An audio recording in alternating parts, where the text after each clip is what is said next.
Good afternoon. I want to ask everyone to take their seats, please.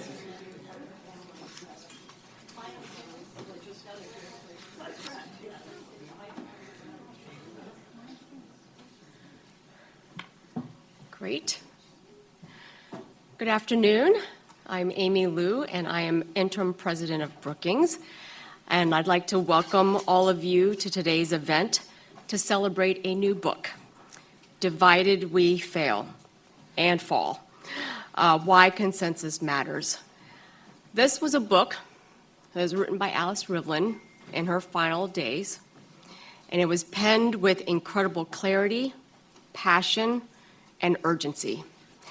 And it was then completed by her son and daughter-in-law, Alan and Sherry Rivlin, who took on their task with equal thoughtfulness and sense of public duty. So Alan and Sherry, I want to thank you for your hard work and for being here with us today. And for all of you, it is a true delight to be joined in person and virtually by many friends and family members of Alice's, as well as former colleagues of Alice's from government and from Brookings, and many other organizations where she had a real impact over her lifetime. Now, we gather today not just to celebrate Alice's service to our country, but to heed her final call to all of us to consider, quote, how to make our government work better. Because frankly, it has not worked for most Americans, for most communities, and for the American experiment, which has been the standard bearer for the world. So let me start by talking about Alice. It is hard to find someone who never ran for office and yet still managed to touch and influence public policy in more ways than Alice did. Her service began in what was then called the Department of Health and Education and Welfare in the Lyndon B. Johnson administration. It later included, just to name a few positions, being the founding director of the Congressional Budget Office, the director of the Office of Management and Budget, and vice chair of the Federal Reserve Board. Before and in between her stints in government, Alice found a home at Brookings, beginning in 1957 and ending with her passing in 2019. Alice embodied the best of Brookings. She was thoughtful, she was wide-ranging, she was evidence-based in her research with significant impact on identifying economic policies and fiscally responsible approaches that impact broad-based prosperity. And following the 2016 presidential election, Alice was a collegial force.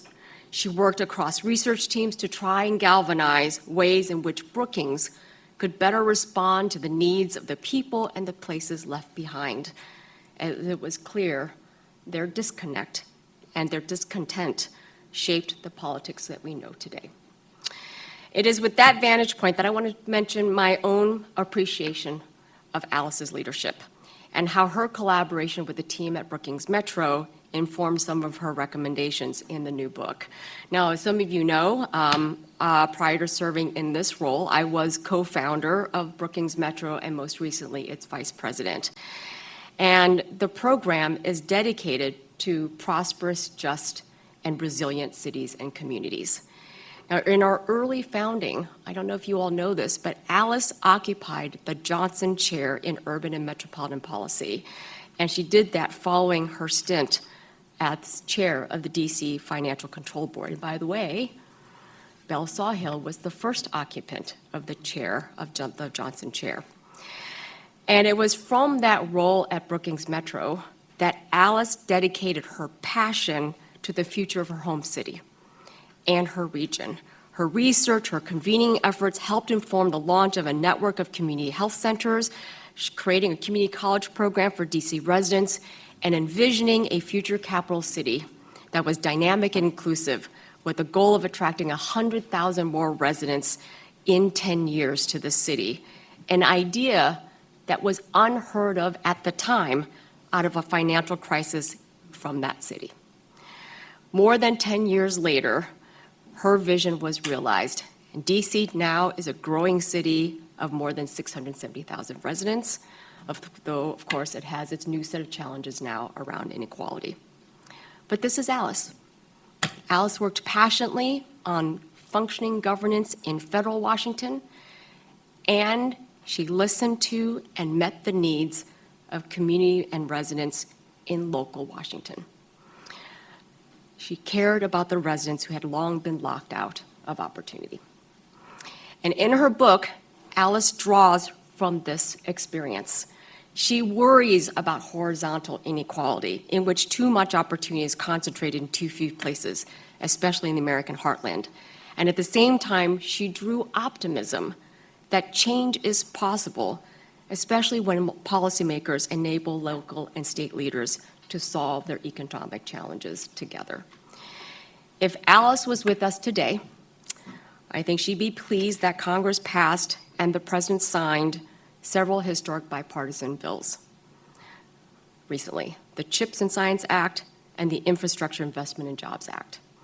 Two bills focused on the economy and opportunity, two bills that ushered in a new era of place-based regional economic development policy. These were things that were on her wish list. For all that progress, the dangers to our democracy remains real and imminent. Shortly, you are going to hear from our speakers. You're going to get a program that is not just going to be a seminar on polarization and the need for bipartisanship. Actually, you're going to get Alice's message. Alice left us an urgent message for the American public and its leaders to respond to the tragic moment we share together.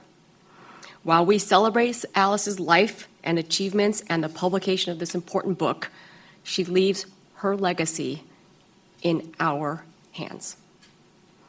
It is incumbent upon all of us to do our part to get the country beyond this crisis and move forward affirmatively together. For today's program, you can join our conversation on Twitter using #DividedWeFall. I also encourage you to purchase Alice's book from Brookings or in your favorite local bookstore or on Amazon. And before I turn the program over to our next speaker, I do want to thank Kathy Minahan and other donors who have generously supported the Alice Rivlin Chair in Economic Studies that we launched at Brookings shortly after Alice's passing.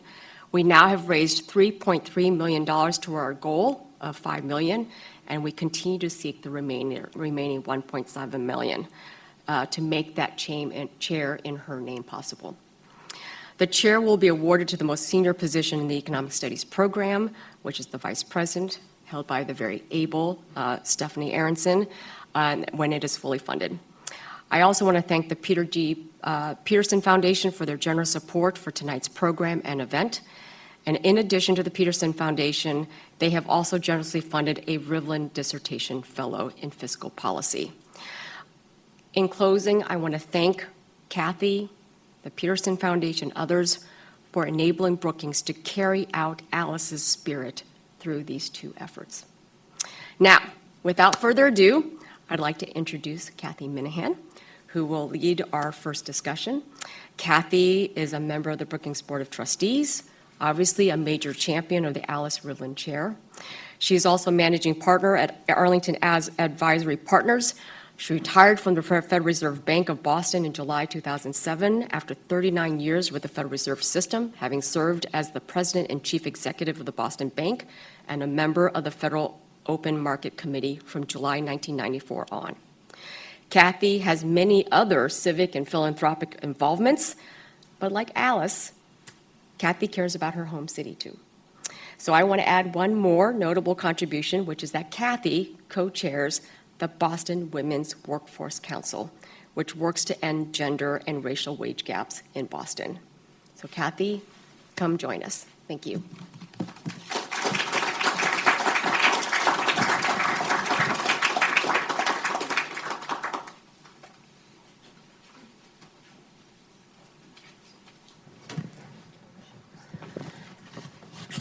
Thanks so much, Amy, and thank you all for being at this, what I think is going to be an incredible conference.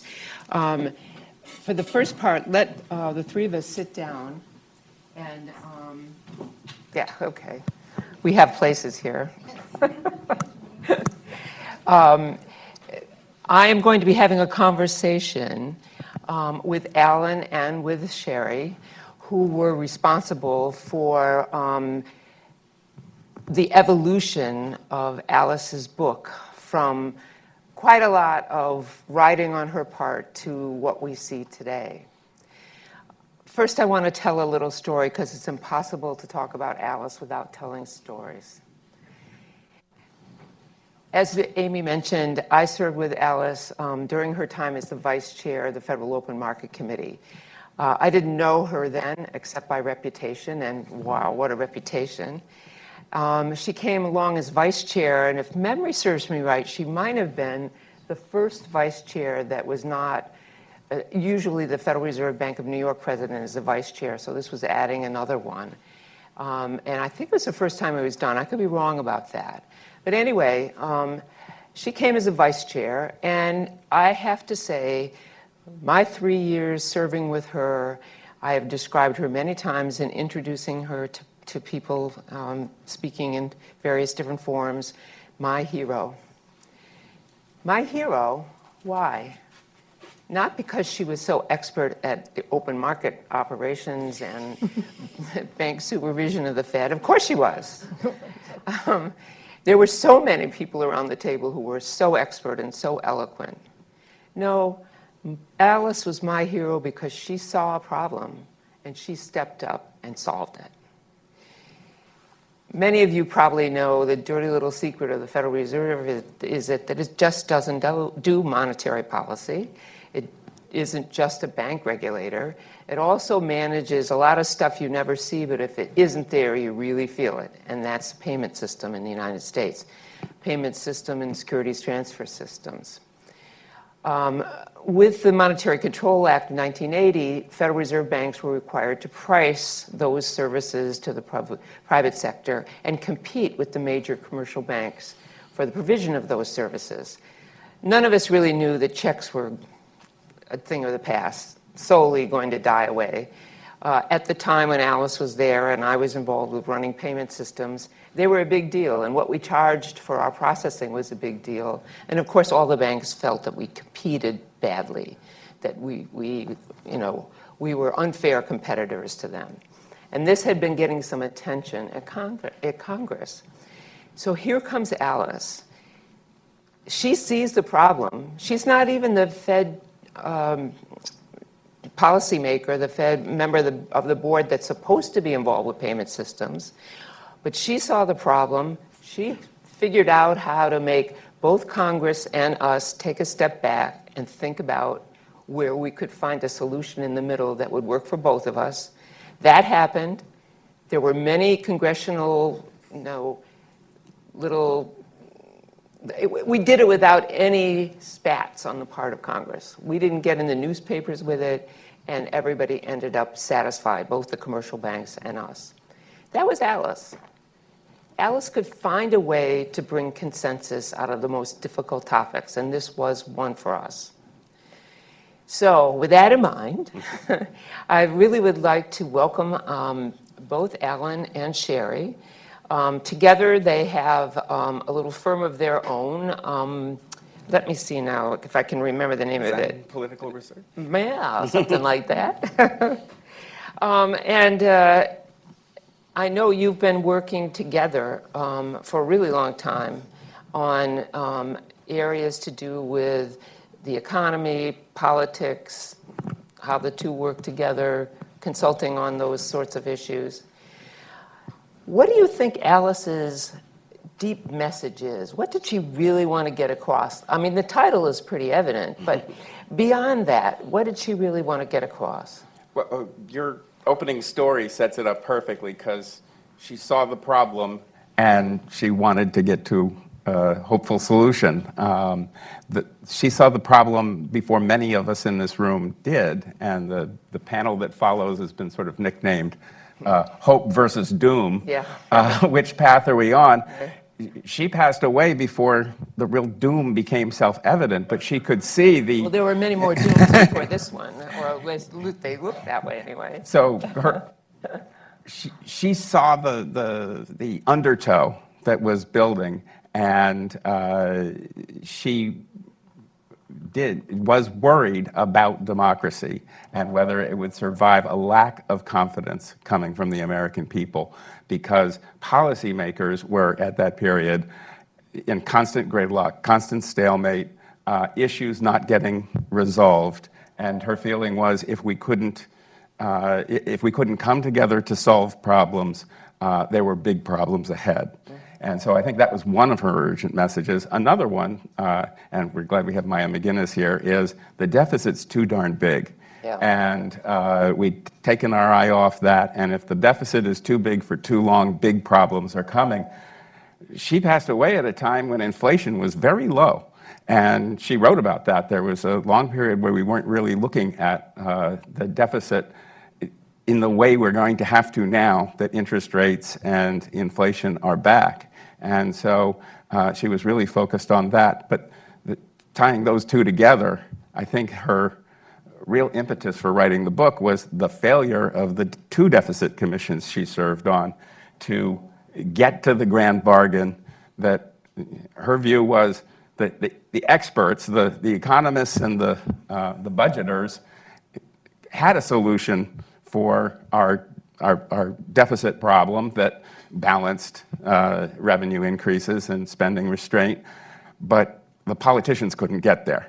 And so as long as the politicians are locked in a standoff, big problems are not getting solved, and the public can realize that. And then I've got to add one more to the list, which is the inequality issue. Yeah. And her feeling was that missing the great financial collapse in 2008, 2009, but especially the Washington establishment that she was part of, and missed what happened in the recovery from that, yeah, and how unequal that was, as Amy was saying, geographically, and that for some Americans, the discussion going on in Washington right now, are we in a deficit or not? There are some people who've never not been in a deficit going all the way back to 2008. Even right here in Washington, or should I say especially right here in Washington? Absolutely, and she had, at the time of her passing, a real concern on her mind that an urgent message, not for the American public, but for people in this room, for the economic establishment, that they'd missed something big and lost a measure of their authority because we missed both the downturn, but also the recovery and the unevenness. And she put that into a speech that she gave for the Brookings board before the 2016 election, actually before the nominating process was over. And Sherry wanted to read some of that. Come on, I'm Sherry. so excited to read this. Yes, it's an address to the Brookings Institution Board of Directors in March of 2016. And she says, collectively, those of us who purport to be... Everyone hear Sherry? Yep, Can you you hear? can. Okay. Good. Collectively, those of us who purport to be experts on monetary and fiscal policy and financial markets totally missed the financial catastrophe of 2008 until it was actually happening. And perhaps more surprisingly, we are now totally amazed by the angry populism of the right and the left. Where did Trump and Sanders come from? And why are people cheering them so enthusiastically? They don't really fit into our worldview. So one of the big challenges for the next 100 years at Brookings and elsewhere in the intellectual establishment is to somehow learn to listen more effectively so we won't be so surprised by reality. You know, in my experience with Alice, while she was very receptive to other points of view, she had her own point of view. And I'm kind of wondering, how did the book writing process really work? How did the mellowing or melding of melding, how did that work? Yes. Well, we're three different people. We have our own views, and there's a tradition that I came late to, being a part of the family with Alice for only 30 years, so I was a newcomer to this, but of people speaking their minds. when we got together, we'd sit around and drink wine and have very strong views, all of us. And she enjoyed that. She didn't want everyone to agree with her. She liked the dialogue. She liked lively conversation. She'd be so excited to have been here for the panel, for sure. This panel coming up is going to be lively conversation. We're pretty sure of it. Sid Winter is over there, and he was part of really the four of us in a process that involved fires and glasses of wine and long discussions, and we did not agree. I'm somewhat to the left of Alice. Sherry's somewhat to the left of me, and we had long debates, and these continued after Alice passed. Sherry and our process was to get into arguments about what Alice would have said, where we found gaps in the book. And most of these were resolved 2-1. I'd say Alice would never say that. Sherry would say, oh, yes, she would. And then by the time I woke up the next morning, Sherry would say, and she did, and here it is. And most of the footnotes in the book are pretty much 2-1 arguments that I lost with Sherry and Alice on the same team. The quote boxes. I noticed the two of you are still speaking. I think that's amazing. We are. Yeah. I know it's been 3 or 4 years since Alice died, but I think you started with her before that, didn't you? She knew you were going to carry on where she couldn't complete? The Well, further she got into her illness, Yeah. the more she knew she was running out of time before she finished the book. Yeah. She passed it to us very near the end, but we were deeply involved in, we knew we were running out of time with her. And so we were spending an awful lot of time on Chesterfield Place, taking advantage of the time we knew we had. I see we have 2 minutes left. So, in your own views, can we actually make consensus work the way Alice wanted it to work? oh, wow. I'll take Team Hope. And that is that, first of all, there are more Americans that want to see democracy succeed and want to see us decide our differences through reasoned discourse rather than violence. And one of the points that Molly Reynolds is in the audience, and she helped us a lot with the political science parts of the book, but the progressive Democrats have never been a majority of Congress or the United States, and conservative Republicans have never been a majority of the Congress or the United States, and Trump Republicans are nowhere near a majority of Conservative Republicans. well, nowhere. Trump, unfortunately, are a majority of conservative Republicans, but not a majority of the whole. And so these majorities of the majorities are not a majority of the whole, and that is the genius of the United States. Factions can't take over. The system is strong enough so that we can get to decisions even when there are factions that want to take over. I think that's an amazingly positive way to begin our panel discussion, where I think there will be some debates about that particular perspective. So thank you very much, Alan. Thank you, Sheila. Sherry. Thank you so much. Why did I say Sheila? I meant Sherry.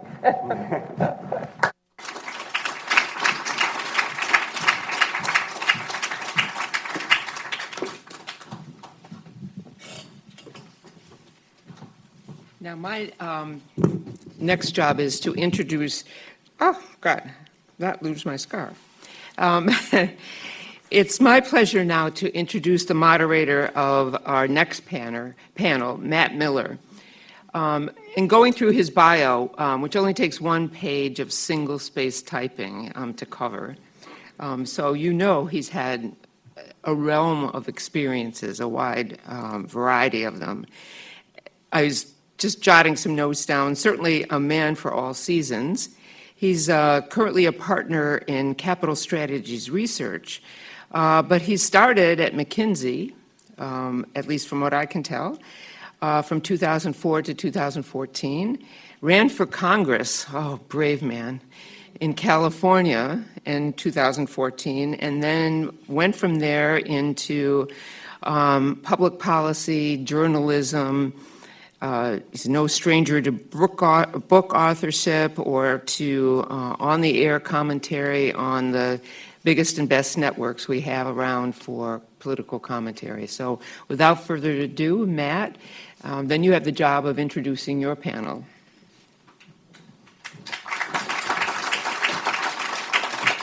Thank you, Kathy. Why, you guys should just come up, and we'll get started. Everyone, please join us. Got everybody here? David, Bill. Thanks, Kathy. Thanks, Dave Wessel and Sheila, for inviting me. It's a real honor to be here. I was also Alice's top aide at OMB the first 2 years in the Clinton administration, which is why they asked me, I think. And it's nice to see. It's nice to see some friends who we're getting older, but we're still pushing on all the same issues from various domains. So it's great to see a lot of Brookings friends here. I'm really grateful to Alan and Sherry for having finished the book. I knew Alice was working on this when I saw her a few months before the end, and she'd be so proud that you guys did what you did to get this over the finish line and get it to a moment like this where it can begin to have influence. When I was reading this in the last week, it was like hearing, especially, I'm sure there were passages I could have identified where other hands had played some role, but there were passages where Alice's crisp prose and really succinct intellect framed things in just the way she always did. And it was wonderful to, kind of have that voice in one's head again. And it's, these are all issues that speak to exactly the moment that we're in. And she's speaking to the trajectory of the country and things that all of us are anxious about. I find in my professional role now, doing political analysis for a large investment firm, that when I make the rounds among opinion leaders like you all and the ones who we'll be hearing from in a moment, there is a demoralization, I think, among elites that is a kind of feature of the mix of what's going on. And I think Alice in this book is speaking to that. I can't tell you how many columnists, authors, think tank types I've asked in the last 6 months, compared to 5 or 10 years ago, are you more or less hopeful about the American project and why? And I find people who are congenital optimists, who are energetic, suddenly deflate and explain that they're less hopeful, they don't like saying that, and they're not sure quite what to do about it. And I think that Alice's book, the message that she is kind of injecting now, thanks to Alan and Sherry and others, is really timely in that regard. So, the big question is, she's optimistic, obviously, at the end, and this panel gets to ask, is she right? Is there hope, or are we doomed? Is the question, and we couldn't have a better group of gurus to settle that question definitively by 5:45. So let me introduce our panel, and then we'll jump in. Alphabetically, not in terms of stature or anything else, everyone is equal on this panel. David Corn, who is right there, is a veteran Washington journalist and political commentator. He's the Washington bureau chief for Mother Jones Magazine, an analyst for MSNBC. His most recent book, American Psychosis, a historical investigation of how the Republican Party went crazy, came out 2 weeks ago. So welcome, David. Bill Galston, who obviously everyone knows here at Brookings, holds the Ezra K. Zilkha Chair in the Brookings Governance Studies program, where he serves as a senior fellow. He writes the indispensable weekly politics and ideas column in the Wall Street Journal. He's authored 10 books, more than 100 articles. He's been in 6 presidential campaigns, and he was at the White House as a deputy assistant to President Clinton when I was working for Alice. So welcome to you, Bill. Maya McGuinness, right next to me.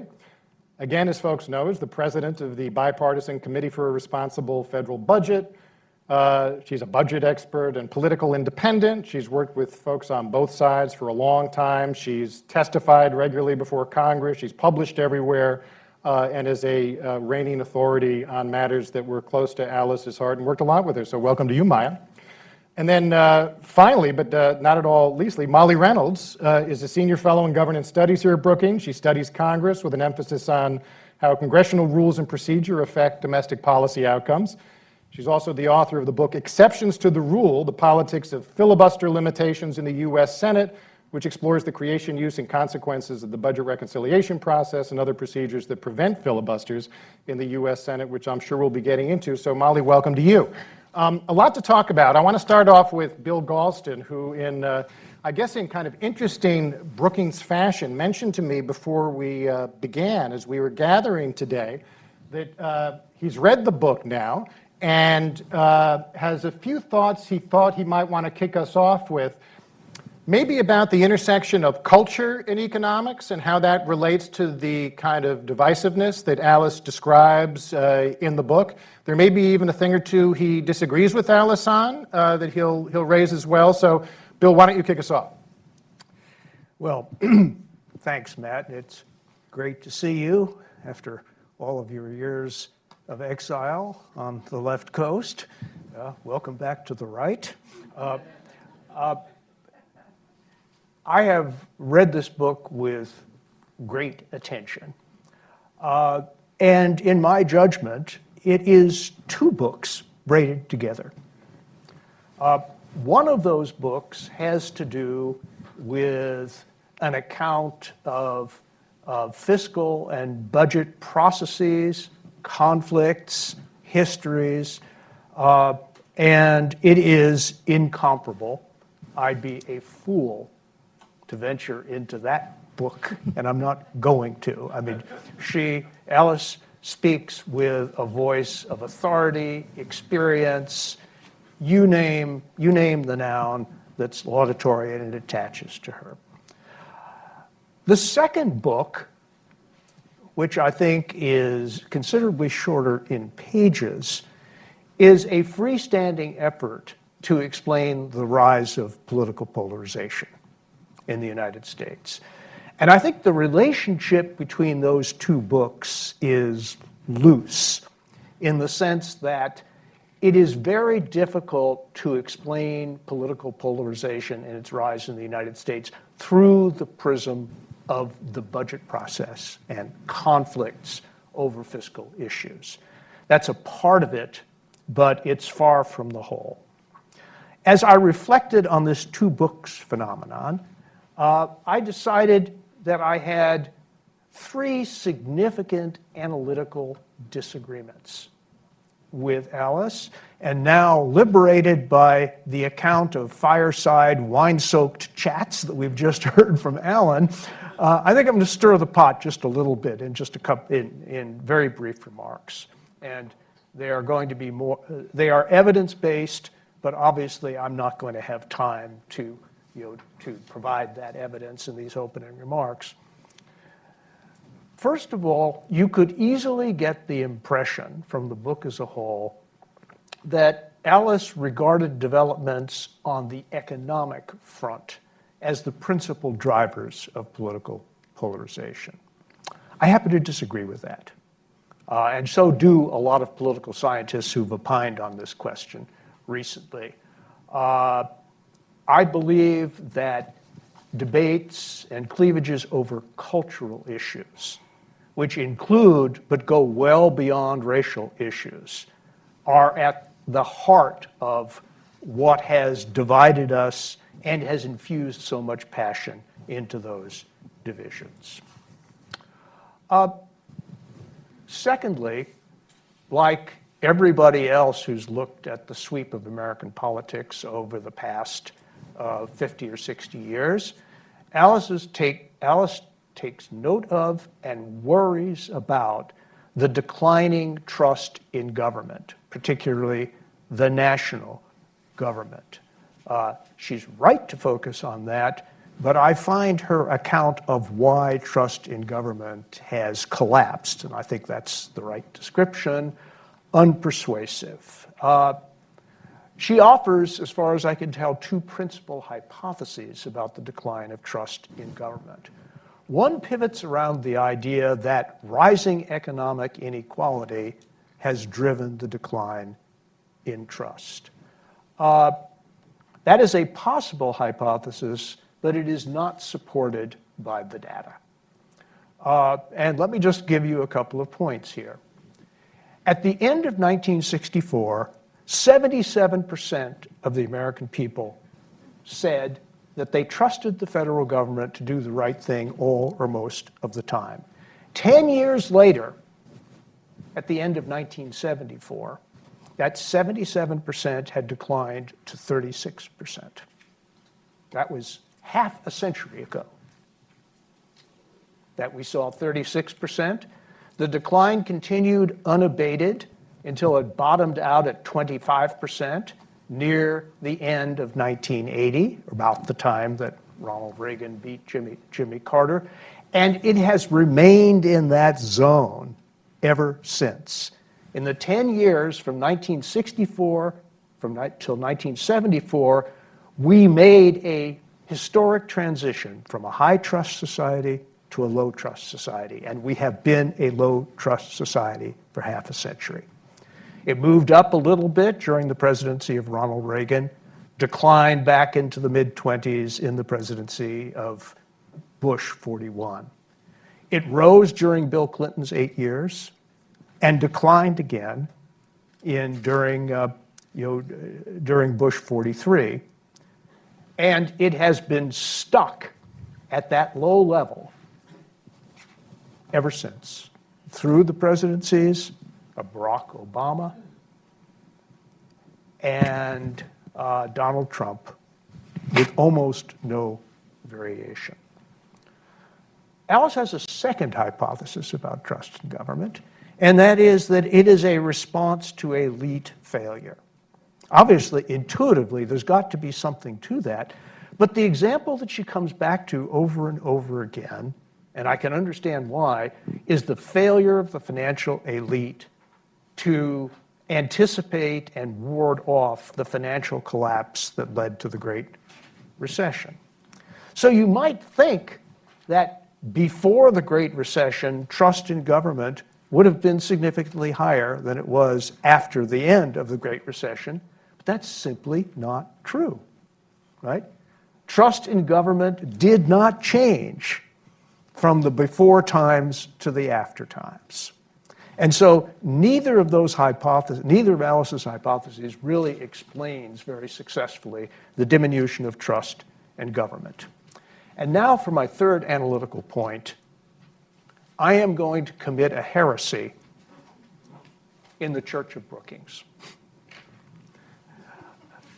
Like many people, Alice accepts the hypothesis, or accepted, I should say. I mean, she's so much of a living presence that I lapse into the present tense all the time. So I'll use the present tense. Accepts the hypothesis of what's known in the political science trade as asymmetrical polarization. What that means in plain English is the hypothesis that over the past, say, generation or two, Republicans have moved to the right much farther than Democrats moved to the left. Among elected officials, that's true. But when you look at the rank and file, it is not true. The book cites the Pew 2017 study on the rise of political polarization. And as I squinted at that, reading Alice's book, I said to myself, that's funny.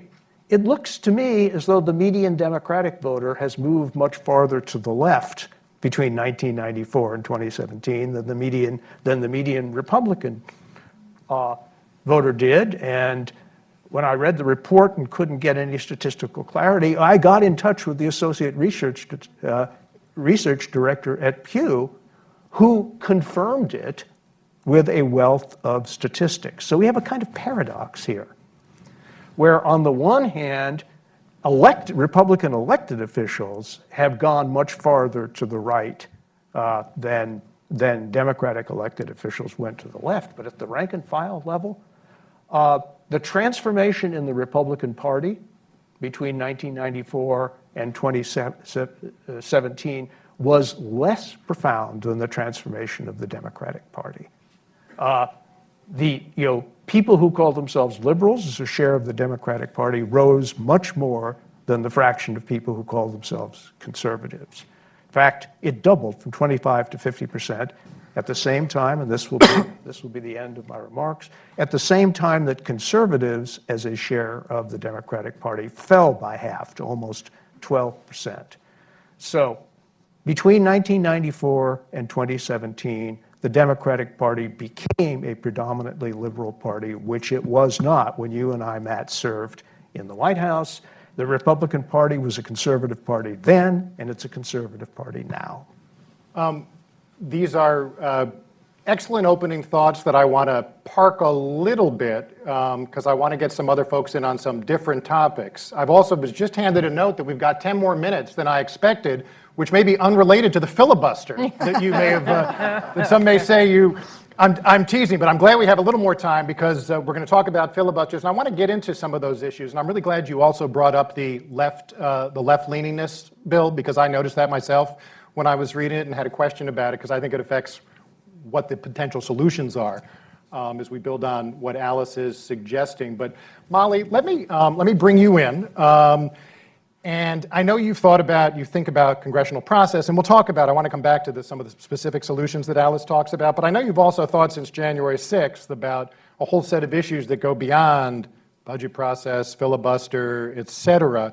Can you talk a little about what you've been thinking about since January 6th as it relates to Alice's themes and messages and where that kind of leaves you right now? Sure. So first of all, thanks for having me as part of this conversation. So I'll say that one of the big things that I took away from the book was, as sort of Bill reflected on, Alice's long personal experience building consensus in Washington and kind of what that how that contributed to her analysis of the situation. And when I think about one of the things that I think has changed most profoundly in the process of trying to make policy and come to consensus since January 6th is that January 6th broke down a lot of the interpersonal relationships that are necessary to achieve the sort of bipartisan outcomes that Alice writes about in the book. So there's a chapter where she discusses the fact that it is well established in the political science literature that most bills that get signed into law are still bipartisan. That is in some ways a necessity that flows from the existence of the filibuster. We could talk about the future of the filibuster, but given that the filibuster exists, most things that happen still do happen on a bipartisan basis. But to get to that point, we need a legislature, we need a Congress where the individuals who do the kind of hard behind-the-scenes work, wherever Kathy went talking about Alice and as a problem solver, we need the kind of people who do the problem-solving work to be able to get along and do that work collaboratively. And I think on Capitol Hill, by my read of the situation, so much of what has happened on a day-to-day basis since January 6th is that has really fallen apart in some important ways. And so as we think about what we might learn from Alice's kind of call to, the subtitle of the book is Why Consensus Matters, how do we get back to that point, or how do we sort of continue to work to have a Congress that works to find consensus where it needs to. One of the big challenges for me that I reflect on a lot is just how do we do that in the environment that folks now find themselves in. Great. Those are great thoughts. Now, David, I want to bring you in. It looks like the Republicans are going to win at least the House, so even accepting that potentially as a premise, that means we're headed for investigations of Hunter Biden. We're investigations of more than one. More than More than 12. Investigations of COVID relief, arguable scams, investigations of withdrawal from Afghanistan, maybe impeachment. It's hard to know for sure. You've got a book out called American Psychosis about the right, which is a great title. It sounds like what we may be seeing after the midterms is just what you would expect, and you might argue it's hopeless to think that we can come together in the kind of vision that Alice is hoping for. Do you want to trample on her dreams right now and lay that, or how are you thinking about what's ahead? Well, first, thanks for having me here at Brookings, and I enjoyed reading the book. Like everybody else, my first question is, what would you think now, right?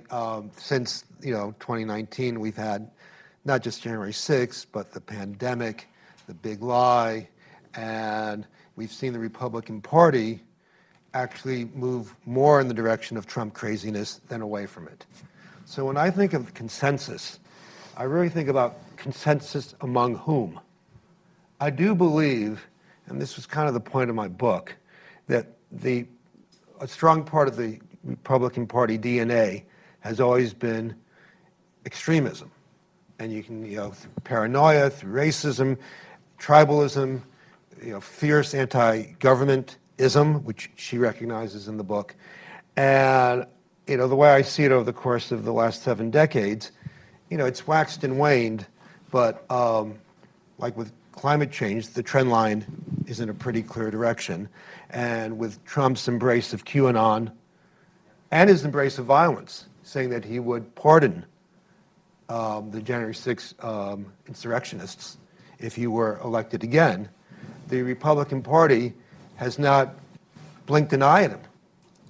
So they are fully behind a man who has endorsed political violence and endorsed complete nuttery, which demonizes and dehumanizes political opposition. So if you can calculate this a lot of different ways. I've thought about this and others have as well. How much of the public is behind full Trumpism? But if you get anywhere from 20 to 30%, I admire the sentiments in the book, but you can't have a consensus with those people.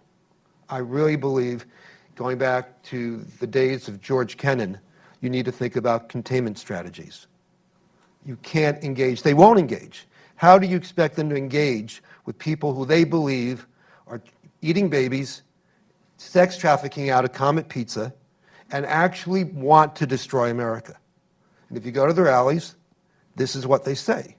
And the Republican Party is in hock to its base, as most parties are.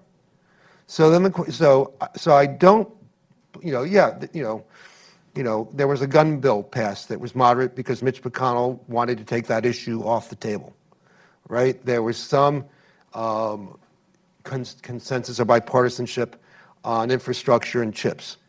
But Those are non-trivial things. No, they're not non-trivial. But it was a little bipartisanship. It wasn't a lot of bipartisanship. And it was done because of, politics aimed at this election. But if you look at where the heart and soul of the party is, and I would take exception to Bill in terms of looking at who's more conservative now and who's more liberal now, because I don't think that's the dividing line. I don't think you're not asking people whether they're more conservative Republicans or more liberal Republicans. I think you ask them, was Barack Obama born in America? Do you believe the Democrats, are pedophiles?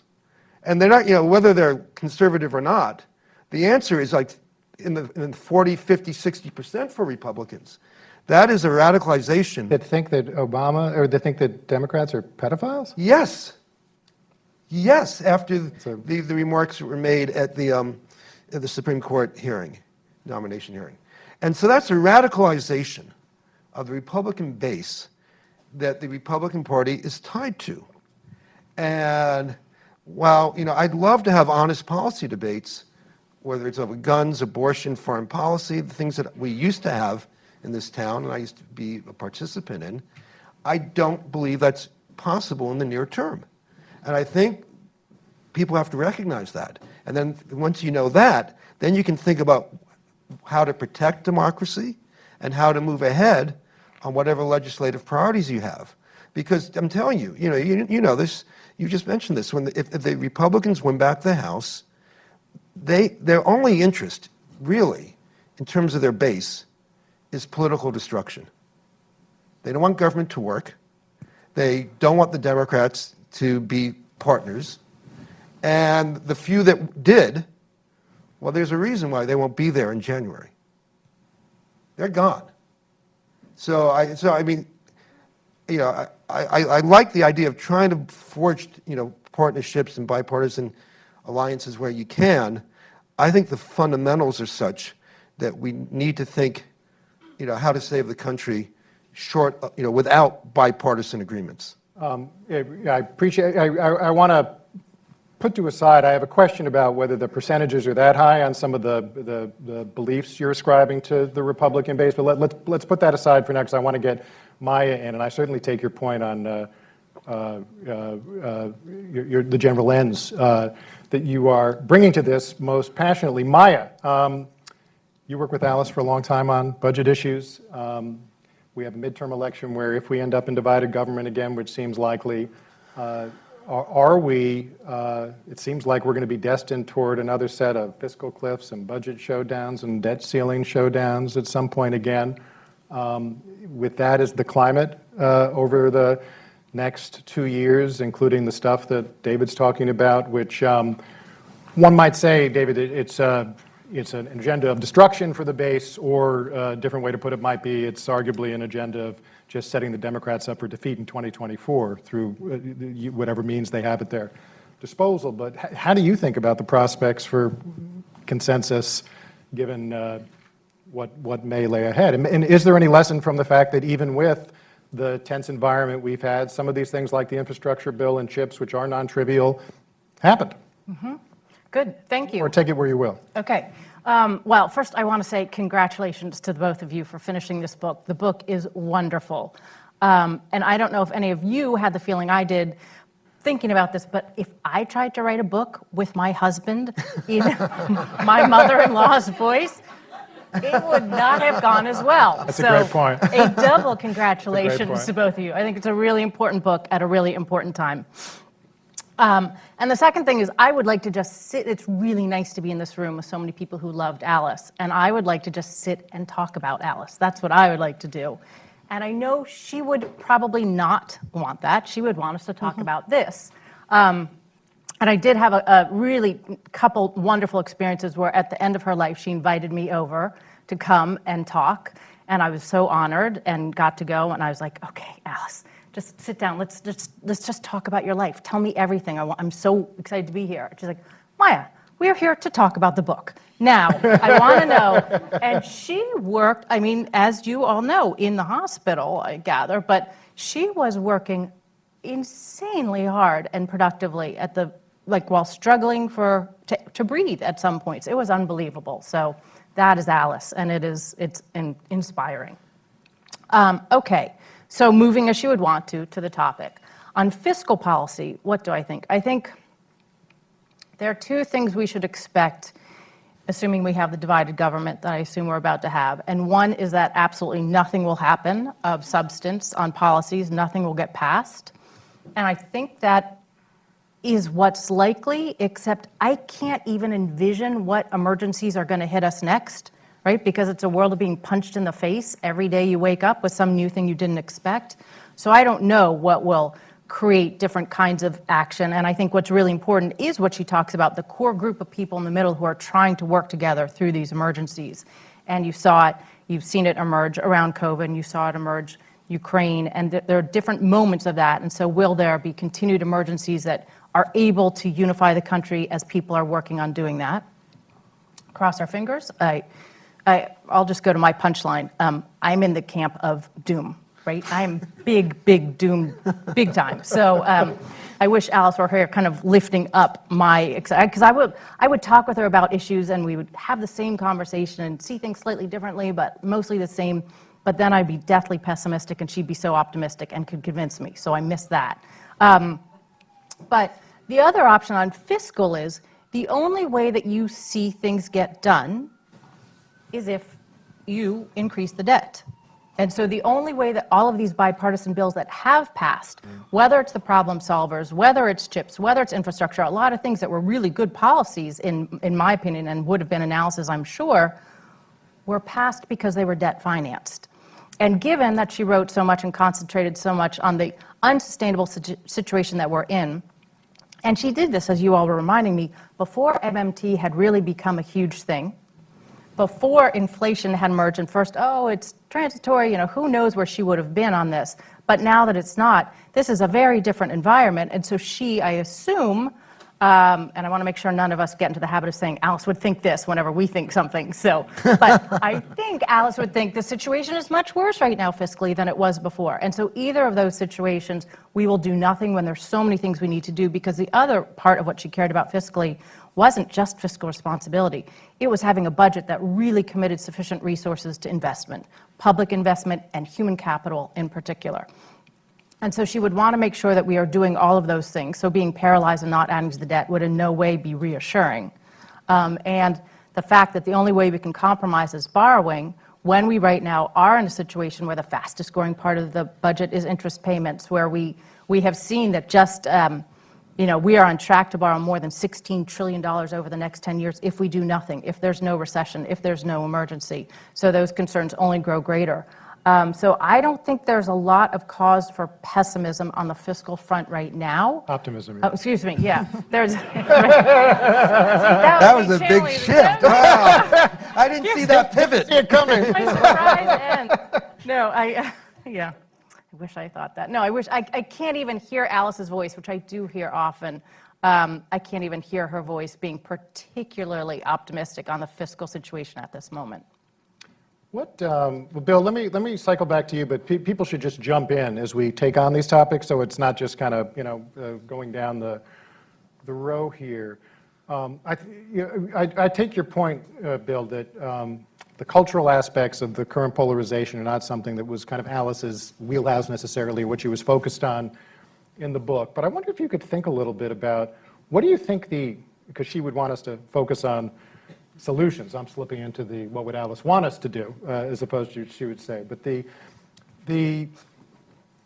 kind of cultural aspect, the arguable lack of empathy between the two sides very often, and the declining trust, whatever particular source you might attribute to it, or have quarrels with the way she exactly attributes it. The whole mea culpa section, I thought at the beginning, what you guys called the mea culpa section, I thought was really important and very Alice-like. And I don't hear a lot of the economic establishment talking that much about, well, here are 3 big things we missed, and no surprise that there's a total loss of authority and confidence that the public has among elites, and why that means that the Sanders version of populism and the Trump version of populism get enormous traction. I guess the question, Bill, is how would you begin to address some of the cultural issues and if it's an empathy gap, if it's the kind of better discourse Alice talks about in the book and various groups she suggests, some of which you've been a leader in. Where do we go on those things? Give us your best 2 minutes on that. I'm kidding. I was afraid you'd ask me that question. Well, let me just take a couple. Okay. I think a very large book could be written, on the rise of gender politics as one of the major sources of division between the two political parties. And we really need to have a blunt and honest conversation about that. Here's a great place to start. Everybody should go out and buy Richard Reeves' just published book. Strongly agree. On board, in better bookstores everywhere, at least the wise better bookstores everywhere, and read it carefully, especially the empirical parts, and then see what kind of conversation might be possible across lines of party and ideology. I think understanding, and I will use a very long phrase here, understanding the sources of male grievance that have fueled so much of the rise of populism doesn't mean capitulating to it, but understanding it and figuring out what to do about it, I think would be a big step forward. I'm sorry, this is not working? Repeat that, please. I'm kidding. Thanks, Matt. So here's the second one. Okay. According to the best book I know of, on the 2016 presidential election by John Sides, Tesler and Lynn Vavreck. The single most important issue propelling Donald Trump to victory was immigration. The silence of Democrats and liberals on the subject of immigration is deafening. It's as though people like us are hoping that nobody will raise the subject. Newsflash, the subject has been raised, and we don't have the luxury of silence. There was a time when Democrats and liberals were part of an active discussion about a major bipartisan compromise on immigration reform. I'm not saying the prospects for it have improved since then, but it seems to me that just hoping the issue will go away is no way of making progress on it. And dismissing concerns about border security as racism does not advance the conversation. It squelches the conversation, and that is not helping people who want a more reasoned tone and content to American politics. I could go on. And as you know, that's driving politics in Sweden, in France, in Italy. That dynamic where the center-left has nothing to say except to call those who have concerns about the pace of demographic change racist is driving a big piece of the populism that we're seeing. So some of this we can continue in the cocktail hour and beyond, but Molly, I do want to get you in also on some of the specific things Alice talks about, filibuster reform, two-year budget, we could get Maya in on that also, the getting everything into the budget, which both of you might have thoughts on, including the tax expenditures, which were, I know, always near and dear to her heart, as well as including entitlements, so we're not just fighting just about the discretionary thing. Would they be effective? Is there any prospect of any of this happen? Is the filibuster doomed to fall anyway in the next few years? And what would be the consequence of that? Yeah, so I'll talk a little bit about the filibuster, and then I'll let Maya come in on some Sure. of the more budget-specific reforms. So I think it's, I just want to say it's pretty remarkable, or it's a pretty remarkable statement about where the discourse on the filibuster has moved, that Alice Rivlin, in the book, suggested that we should abolish the filibuster. I think that, you know, certainly in the last decade or so, where the center of gravity is on the continued utility of the filibuster has really shifted. And so the idea that someone like Alice, for whom consensus is so important, came to believe that the filibuster has become an impediment to solving the problems that face the country, some of which she talks about in the book, some of which have come up in this discussion. I think is really notable. Can you tell Kristen Sinema that? Can we get her a copy of the book? If I had a direct line to convince Kirsten Sinema of anything, I would be making more money than I'm making this job. But I will say, my personal opinion is that the filibuster is not long for this world, and the real question is sort of what is the issue that brings one party or the other under conditions of unified party control? What is the issue that really breaks the dam on the filibuster? And over the past, 18 months, we've had thoughts that, is it voting rights? Is it? I'll admit there was a moment about a year ago when I thought it might be the debt limit, that at some point there will be an issue that the majority under unified party control cares deeply enough about getting done, has the votes to want to change, and that will sort of break the dam. And then there's this question of all the things that will flow more quickly down the river. And what do you think? Do you think Republicans will under McConnell? Because I remember McConnell resisted. Trump was constantly tweeting, "End the filibuster, so we can get things done." So how do you interpret McConnell's resistance to that? Do you think if Republicans had unified control, so it wasn't just a Senate gesture, they would?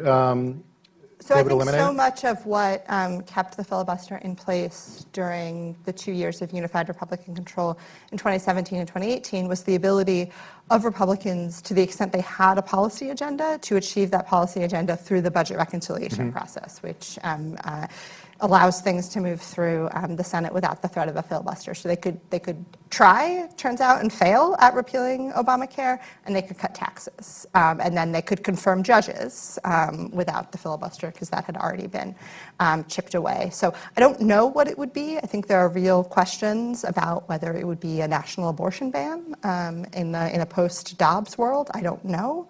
But I think that for me, that's always the question. It's sort of not if, but when, and on what issue really changes the game. And before I get Maya in on this, I remember hearing McConnell once make the remark that if the filibuster fell, what would happen is, and I think he was saying this as a negative outcome, you would have big swings back and forth as party control shifted, who knows, for a decade until the American people kind of impose some settlement on these various issues.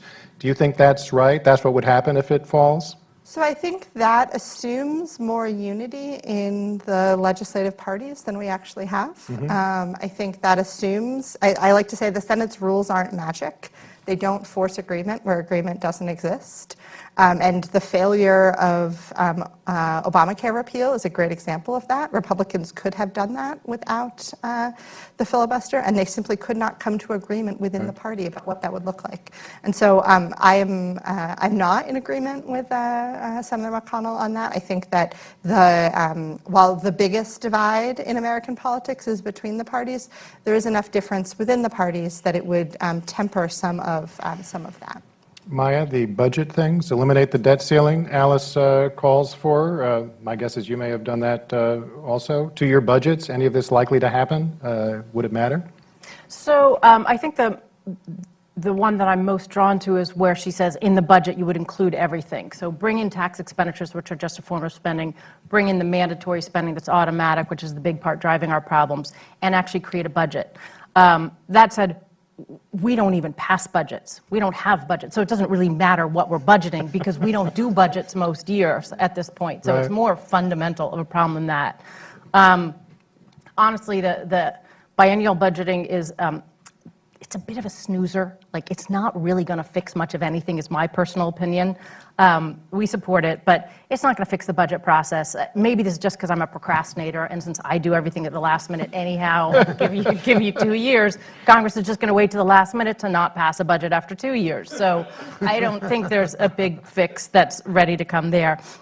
The trick on budgeting and budget process is how you create accountability and how you create defaults. We did a commission, must have been 10, 15, 12 years ago, which Alice was kind of the brain part of, which was thinking about how we could change the whole budget process. And what we ended up recommending was that you have fiscal targets, so you have something you're shooting for. Right now, when you pass a budget, there's no constraint, there's no limit. You can, if you do pass a budget, you can borrow infinity, other than the debt ceiling. But so you would have fiscal targets, and if you failed to reach them, there would be defaults. So if Congress isn't going to do the hard work of budgeting, how would you have defaults where things would happen? And there's two questions about those defaults. Should they be horrible and punitive like we had during the super committee and other time? So the answer is no, because then you will just waive them and you will not do them. But if you have defaults that are actually sensible policies, like gradually index life expectancy and Social Security's retirement age if you're unwilling to fix the program, gradually lift the payroll tax cap, things like that, which would do the budgeting that members of Congress aren't, that might be a better policy. So I think you have to do things like that. But I think the big issue is we don't have a budgetary process that forces us to confront trade-offs.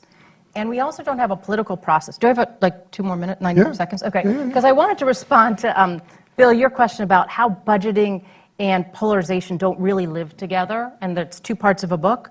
But actually, we have found that we think they do, because we've started a little project within the Committee for Responsible Federal Budget called Fix Us.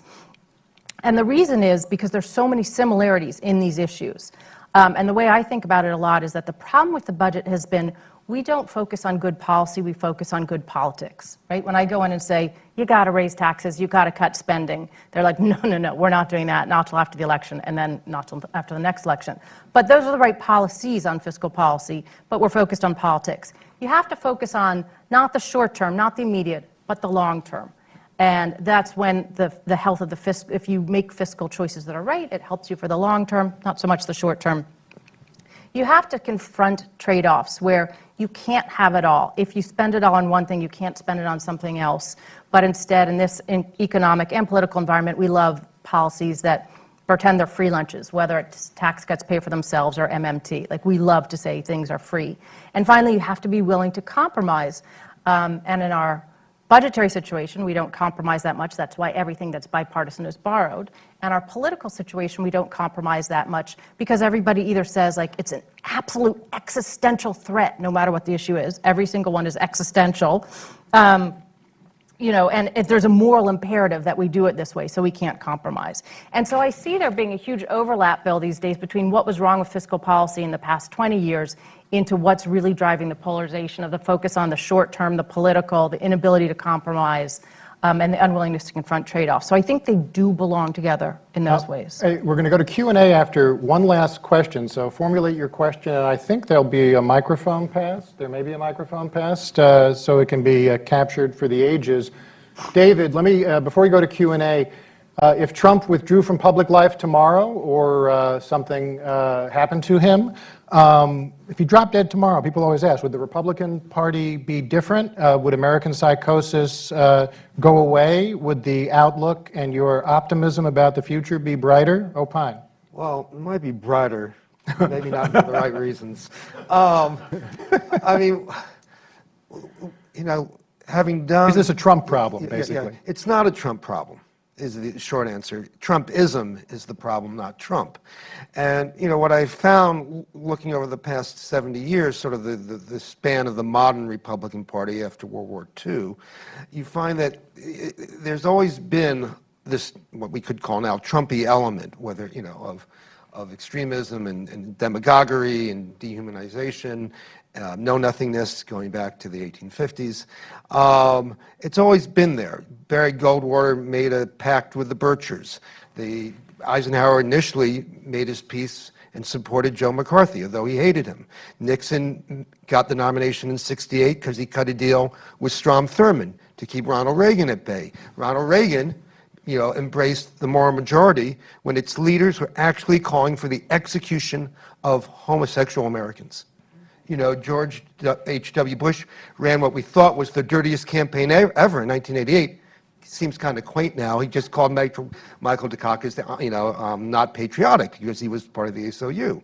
George W. Bush wanted to be a compassionate conservative, but when he was threatened by John McCain, he ran to Bob Jones University, which was a racist institution, an anti-Catholic institution, and used all the tricks of the Christian Coalition down in South Carolina to preserve his path to power, and then rewarded them with positions and appointments when he became president.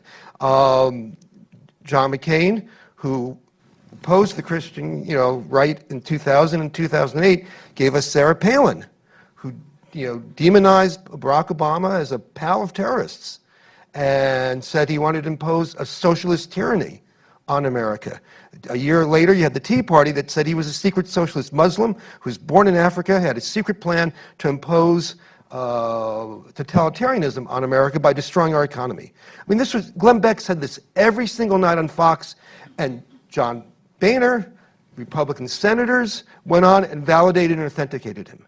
And then Boehner welcomed the Tea Party, and we know what happened to him. So it's not just Trump. But it's not just Trump. but the point is, but if you look at this, each wave of this is more intense.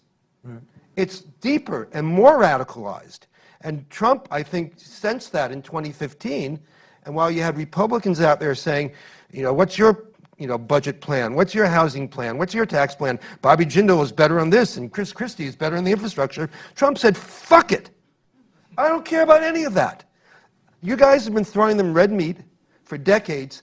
I can throw the reddest meat. And he further radicalized the base. And you can look at the polls that, you know, that I cited earlier, and that's where we are. And so that base is not going to go back to wanting to have polite policy discussions about 1 or 2 year budget planning. I wish they were, but I don't think they are. They're going to want more of what Trump and the Republicans have fed them over the last few decades. So therefore, if he's gone, they're still going to be out there. And, you know, there are a lot of other ambitious politicians who realize this. Let's go to Q&A. raise your hand, and we'll have someone bring over a microphone to you. Somebody there? Yes, Mr. E.J. Dion. I see him in the back.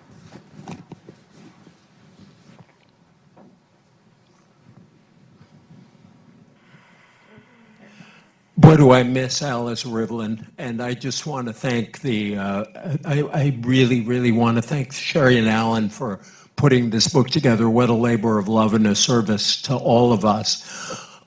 I want to agree with part of Bill's critique, but disagree with the other, and Bill, I bet, knows which I will, because I do think he's right that culture was the radicalizing part, although I think the Trump years are very peculiar in that respect because it was cultural conservatism largely put to the use of economic conservatism. Yes, he was tougher on trade, but the main achievements of the Trump years were a big tax cut and a lot of conservative judges. The conservative judges, however, speak to the cultural divide. Where I disagree with him, and I think Alice is right, and I scribbled down, Bill, a whole bunch of numbers, and I won't throw them all at you, but I want to throw 3 at you. On the one hand, you're quite right, the Democratic Party has become more liberal because young people are more liberal. Southern conservatives have become Republican. But the fact is the Republican Party is still far more conservative than the Democrats are liberal. 2022 Pew numbers show that, or these Gallup numbers, 74% of Republicans identify as conservative. Still, with all that change, only 50% of Democrats identify as liberal. Alan Abramowitz found that from 72 to 2012, the proportion of the Democrats who put themselves in the center of the political spectrum dropped from 54 to 41, but the Republicans dropped from 44 to 22. So I do think that asymmetric polarization is a reality, and the last datum I would throw at you, Bill, on this is in 2016 and 2020, Democrats nominated the moderate candidates, Clinton and Biden. In 2016 and 2020, the Republicans nominated Trump and Trump. And so I'd just love you to sort of talk a bit about why you think that piece of Alice's argument is wrong, because I do, as you know, I believe passionately that this polarization is asymmetric, and I think the data show it, but I'm always open to you because you always teach me things, so thank you, Bill.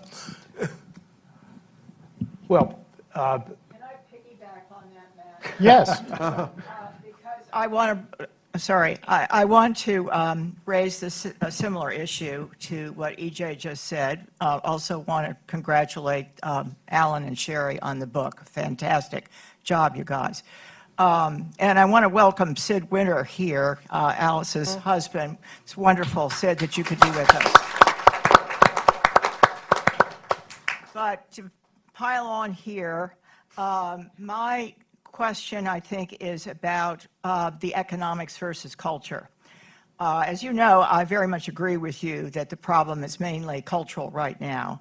But when we think about, we go back to the lack of trust in government that you talked about and that Alice talked about, and we all know well, this long-term trend of dropping confidence and trust in government. Then you have to ask the next question, what caused that? And I'm not sure that wasn't largely economic in terms of inequality and the people left behind and the communities left behind. And so I'd like you to talk a little more about that. And are we is 5:55 a hard stop? Yes, we have to change the room. Boy, we'll never be able to do justice to this, which I know is going to be a rich. 5 more minutes. 5 minutes. So 5:57 and 23 seconds. I'm happy to continue it over cocktails if we want to do it. Yeah. Why don't we serve cocktails here? Yeah. It's a real unruly Brookings crowd. It's the typical thing. Once you let them get in, it's out of control. They start throwing datum across the room. Right? Go ahead, Bill. okay, very quickly. First of all, two things to EJ. There's a difference between a snapshot and a trend. And so there's no disagreement between us at all. You were talking about the snapshot now. Absolutely. Republicans are more uniformly conservative than Democrats are liberal. I was talking about what has happened, according to Pew, between their first polarization study in 1994 and their last one in 2017. And there, the data are absolutely clear, and I confirmed this, as I mentioned in my opening remarks, with Pew's, with Pew's Associate Director for Research, that as measured by their 10-point ideological scale, the Democratic rank and file during that period has moved farther to the left from where they were at the beginning than the Republican rank and file has to the right. Now, we can start debating what that means, but those are the data according to Pew. And that's perfectly consistent with the Gallup data that you put on the table. Very quickly. But Bill, isn't there a difference between moving on policy and moving perhaps in what you might call, I'm not an expert here, attitudes? I mean, there are things that ideological shift may not capture if we're talking about cultural matters, which are not just limited to what you think about immigration reform or other things. There's also the question of how much of that is polarization, so individuals taking more extreme views, and how much of it is sorting, which is people who would identify as, to EJ's point about Southern conservatives, Southern conservative Democrats are now Republicans. Right. The idea that people who identify as conservative are now sorting into the Republican Party more than people who identify as liberal are now, and they are now sorting into the Democratic Party. Well, that's perfectly consistent with my argument. It's another way of explaining. Look, David, what you put on the table is a really deep question that we should resolve over cocktails. But the answer is standard measures of ideological positioning do not address the issues of intensity that you're talking about, and so there's less disagreement than meets the eye. Bell, to your question very quickly. The reason that I talked about the 10 years from 1964 to 1974 is that those were not years in which the rise of economic inequality was the dominant phenomenon.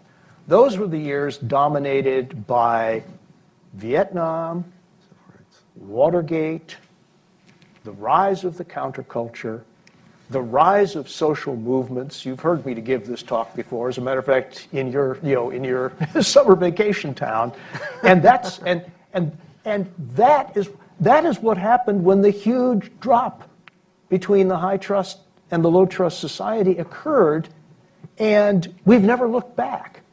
So there's a problem attributing things that happened after, saying that the drop is attributable to things that happened after the drop, right? That won't work analytically.